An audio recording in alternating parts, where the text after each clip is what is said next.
Hi everyone, কেমন আছো সবাই? আমার নতুন আরেকটি ব্লগে তোমাদের সবাইকে ওয়েলকাম জানাই। তাহলে এখন মূল রেসিপির দিকে যাওয়া যাক। আজকে করব হচ্ছে লোটে মাছ। এই লোটে মাছ করার জন্য যেটা একদম মেন ইনগ্রিডিয়েন্টস আমাদের, সেটা হচ্ছে এই লোটে মাছ।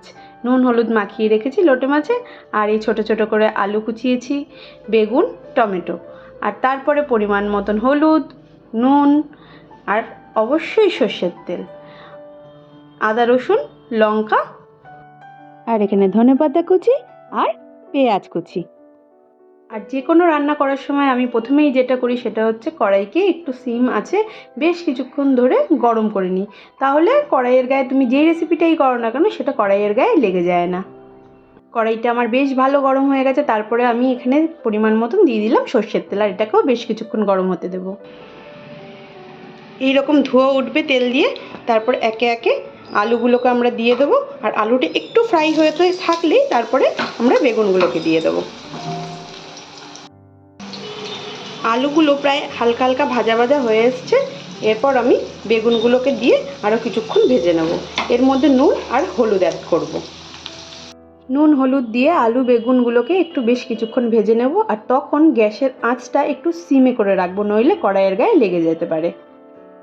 এদিকে কড়াইতে আলু বেগুন ভাজাগুলো বসিয়ে দিয়ে আমি আদা রসুন লঙ্কাগুলো শিলে বেটে নিচ্ছি। আমরা শিলে বাটা খাই বলে আমি শিলে বাটছি। যারা যারা মিক্সিতে খেতে পছন্দ করো তারা মিক্সিতেও বেটে নিতে পারো।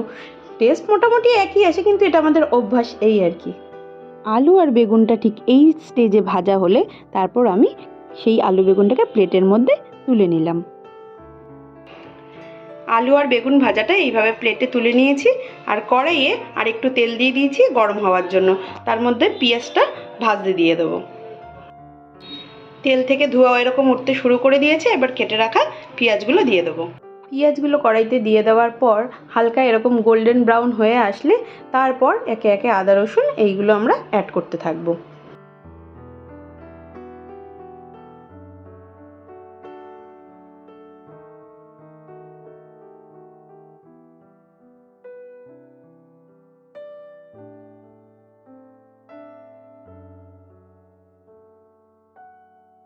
আদা রসুন দিয়ে পেঁয়াজটা কষানোর পর এই স্টেজে আমি টমেটোগুলোকে অ্যাড করলাম, আর টমেটো দিয়ে বেশ কিছুক্ষণ কষাতে হবে।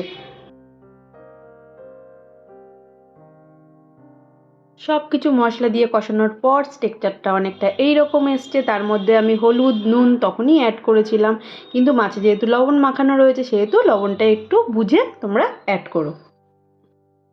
আর একে একে মাছগুলোকে এইভাবে আমি কড়াইয়ের মধ্যে দিয়ে দিলাম, আর বেশ কিছুক্ষণ ওয়েট করব যতক্ষণ অবধি না এই লোটে মাছগুলো দিয়ে জল ছাড়ছে। মাছগুলোকে কড়াইয়ে সাজিয়ে গুছিয়ে দেওয়ার পর ঠিক এই রকম হবে দেখতে। দেখতে খুবই সুন্দর লাগে। তখন তখন কিছুটা ওয়েট করতে হবে, কিছু টাইম ওয়েট করতে হবে। তারপরে এই লোটে মাছের গা দিয়ে জল ছাড়বে, আর তারপরে বাদবাকি প্রসেসটা স্টার্ট করতে হবে। এরপর এই রকম কাঁটা চামচের সাহায্যে মাছের গা থেকে একটা একটা করে কাঁটা আমি বার করে নিচ্ছি। মাছের যে মেন যে বড় যে কাঁটাটা থাকে, লোটে মাছের তো মেনলি এই বড় কাঁটাটাই থাকে। এই বড় কাঁটাটা এরকম করে বার করে নেব, আর এইভাবে যতটা সম্ভব ততটা বার করে নেবে, সবগুলো না সম্ভব হলেও। আমার সবগুলো সেদিন সম্ভব হয়নি, তবে বার করলে খেতে বেশি টেস্টি লাগে, মুখে কাঁটা কাঁটাটা পড়ে না, এই আর কি। কাঁটাগুলো আমি অনেকগুলোই বার করে নিয়েছিলাম, কিন্তু সবগুলো কাঁটা বার করা সম্ভব হয়নি।